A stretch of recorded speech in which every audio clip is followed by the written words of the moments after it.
Welcome into the Alabama Football Report. I am your host today, Chris Daughtery. I'm going to be doing some more videos for you guys as we transition me to be the full-time host here at the Alabama Football Report and let normal host Tom Downey do some more of the NFL Cowboy stuff that he does an amazing job at. Today, we're going to be projecting Alabama starters on the offensive side of the ball in 2024. Now, there's some positions we kind of know who those starters are going to be already. Quarterback, obviously, Jalen Milroe is going to be that guy. But we're going to get into it here. Who do you guys, before we get started, get in the comments for me, who is your favorite player on the offensive side of the ball? Who are you most excited about seeing? Is it Jalen Milroe? Is it one of these talented running backs? Is it Jeremy Bernard or Kobe Prentice? Or is it one of those guys in the trenches? Get in the comments right now and let me know who's your favorite player on the offensive side of the ball. I told you guys already, Jalen Milroe is quarterback one for Alabama. There are no ifs, ands, buts about it. I saw some people in the comments section the last couple of weeks saying, Ty Simpson could get in there. He could start for Alabama some point throughout the season. I do not see it. Jalen Milroe is the guy for this team. He led Alabama last year. If Ty Simpson was going to be the guy for Alabama, he should have done it last year when he took over in that USF game, and he played okay in that game. We ended up winning that game, but Jalen Milroe was obviously the better quarterback for Alabama last year. We've seen this graphic a ton of times now. This is stats from last season, and I think if Jalen Milroe can just build on what he did last year, up those passing yards somewhere close to 4,000 yards. The rushing yards, I'll take 500 if he can give me more than that, which I very well think he can, especially in this offense. I think if they can get some designed quarterback runs, something we didn't see a whole hell of a lot last year. We should have, but we didn't, unfortunately. I think Jalen Milroe is just going to progress into being one of the best quarterbacks in the country this year. Now, this is from PFF. This is Jalen Milroe's passing stats, the depth chart of, where the ball went throughout the season last year. And, if you look to anything plus 20 yards, it's absolutely money. He was amazing in those deep ball situations last year. But the thing that he's going to have to work on this year is anything from at the line of scrimmage to that 20-yard mark. See right there in the middle of the field, 3 touchdowns and 3 interceptions right there from that 10 to 20-yard range. It's going to be seeing the field in those mid-range situations where Jalen Milroe is going to have to improve this year. And I think with Kalen DeBoer coming in and just being more of an offensive-minded head coach, I think Jalen Milroe is going to take that next step for the Crimson Tide. But this is democracy, and Ty Simpson's still a very good option for Alabama. If Jalen Milroe goes down, he can absolutely be a guy that steps in for Alabama and is good enough to get them to the playoffs and, if not, win them a national championship. So let me know right now. It is the pinned comment on today's video. What is the percent chance that you think Ty Simpson becomes quarterback one for Alabama this season? Not due to injury, just a straight up, Jalen Tua situation. Ty Simpson just ends up being better. What is that percent chance that Ty Simpson takes over as QB1?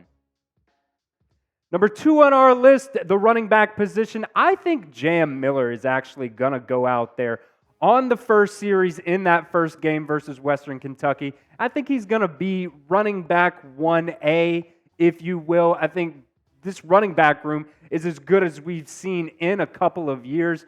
Jam Miller, I've got him there at running back 1. Justice Haynes at running back 2. I really like Richard Young as well and the 2 freshmen on this team. I think Jam Miller, at the end of the day, he's 1 year older. I think him and Justice Haynes they've got the same kind of play style. They both have speed. They can bust one up the middle. I think both of these guys also can, catch the ball a little bit out of the backfield. Jam Miller, the past 2 years, has played in 27 games, 424 yards, 5.7 yards per carry. I think at the end of the day, both of these guys, they're going to be really, really good for Alabama. I think they're both going to be an upgrade from what we had last year with Jace McClellan and Roydell Williams. No hate on those guys. I really love them. They were great team guys, but both of those guys, after their ACL injuries, I just don't think, they had that same juice that they did before those injuries. The wide receiver position, I think Jeremy Bernard is going to be Alabama's wide receiver one. I think he's going to lead Alabama in receiving yards this year. Obviously, he transferred over from Washington last year. I believe he was at Michigan State the year before that.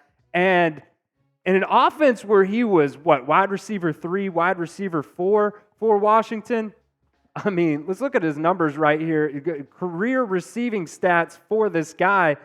Now, obviously, he was only at Washington for 1 year, but still, he's got just about the same amount of stats. I mean, he's wide receiver 2 right now, stat-wise, for Alabama. Kobe Prentice, he's the leading receiver returning for Alabama right now. 49 receptions, 651 yards. I think he can also step up and kind of be a guy for Alabama, a main target for Alabama. We've got Kendrick Law and Emmanuel Henderson also on this list just because I really wanted to put Jalen Hale on there because at the end of the day, if he wasn't injured, he would probably be Alabama's first wide receiver, probably targets and yards-wise. He's just super dynamic. But I'm still really excited to see somebody like Emmanuel Henderson come out.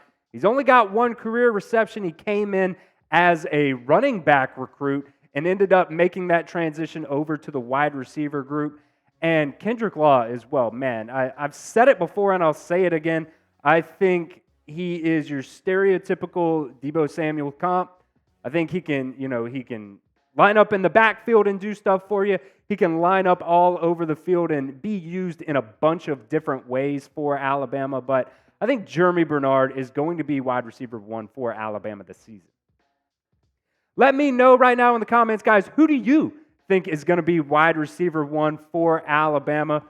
There's a ton of talent in this wide receiver group, so let me know in the comment section right now, who do you think is going to lead Alabama in receiving yards?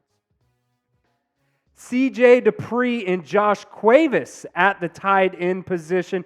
We're going to get a little bit more in depth on these guys, but I do think they're going to be tight ends 1 and 2 for Alabama for the most part this season.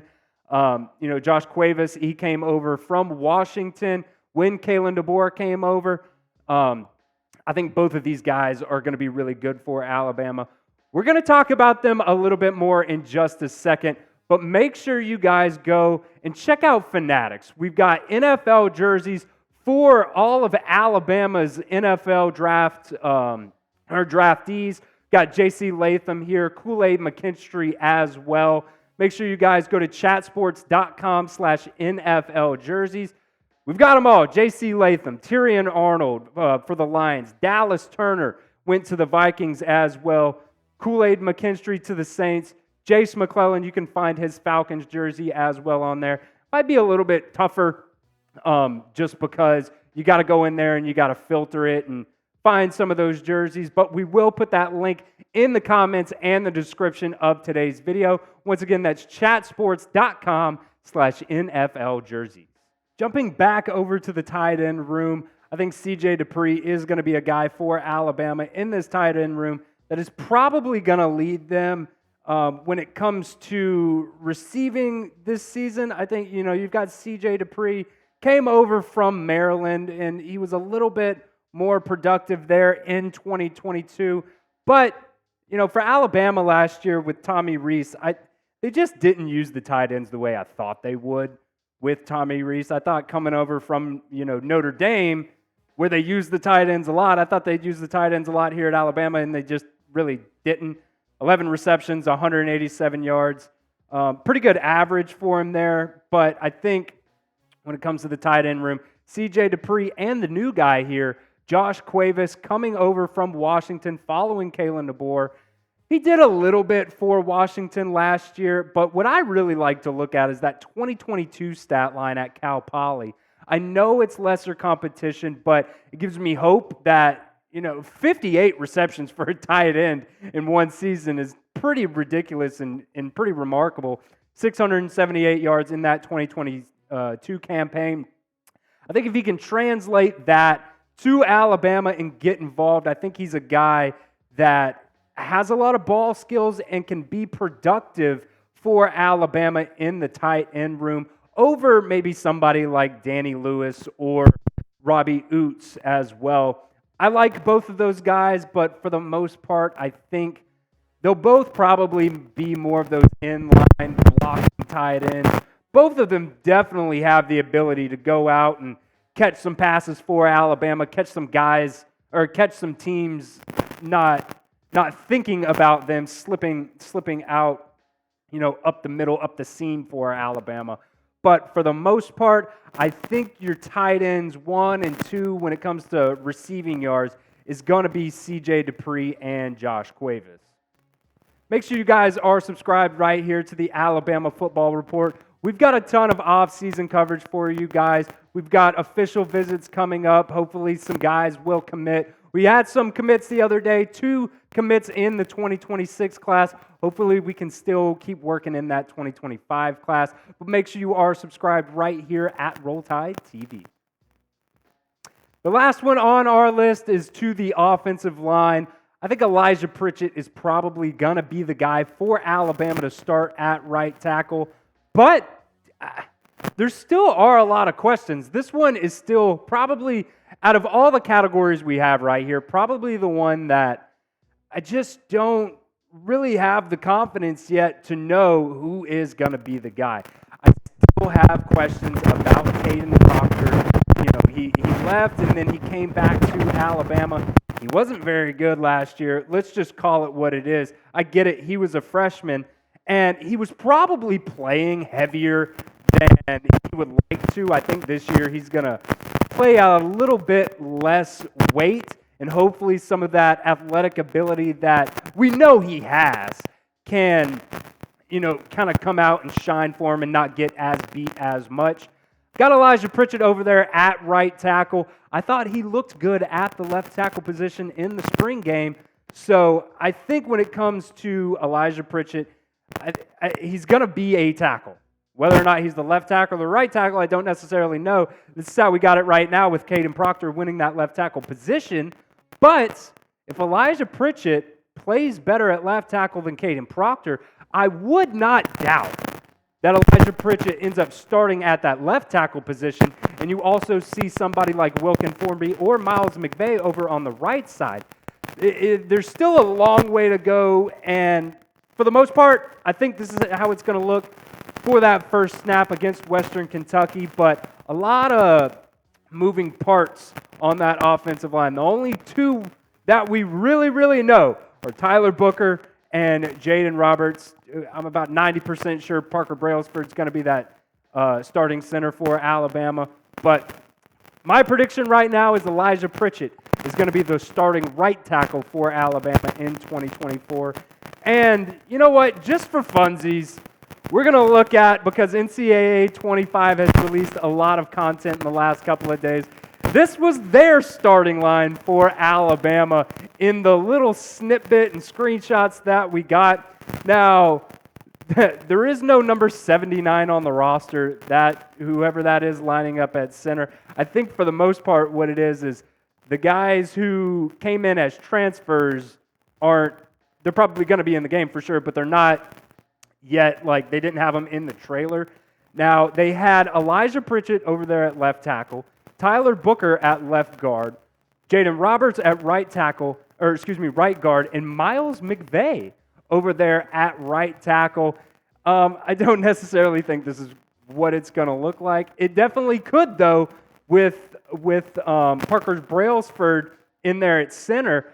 You know what? If Elijah Pritchett, like I said, can go out there and possibly beat Caden Proctor for that left tackle spot, I think somebody like Miles McVay or Wilkin Formby could also play on the right side at that right tackle position. So let me know, before we go here, who do you guys think is going to play right tackle for Alabama in 2024. Type EP for Elijah Pritchett. That is I need to mention this too. It is barring he stays out of trouble. He's been arrested twice. You guys know how I feel about that. Especially that second one. The first one was bad. The second one was more annoying than anything. But type EP if you think Elijah Pritchett will be that right tackle. MV for Miles McVay. Or Wilkin Formby, type WF. Get in the comment section right now and let me know who you guys think is going to be the right tackle for Alabama in 2024.